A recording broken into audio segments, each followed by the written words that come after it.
Welcome to Pindar Poetry. We hope you learned something new. You start by making the bike safe and ready. Park, engage the side stand cutoff and switch ignition to accessory.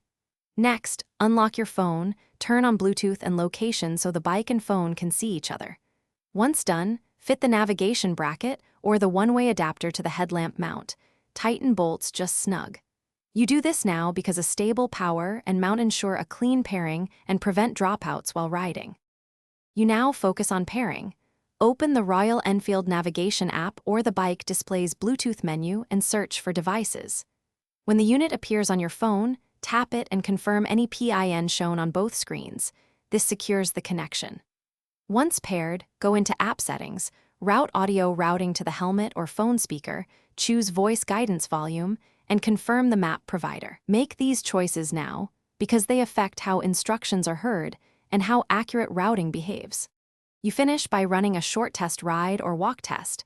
Start navigation to a nearby point and confirm turn prompts, map movement, and voice output. Make sure the charging cable is secure and that the display shows charging voltage. Vibration can loosen connections. If anything fails, try the key troubleshooting tip. Reboot both the bike's navigation unit and your phone, then clear the Bluetooth pairing list and pair again. Doing that usually Thanks for watching.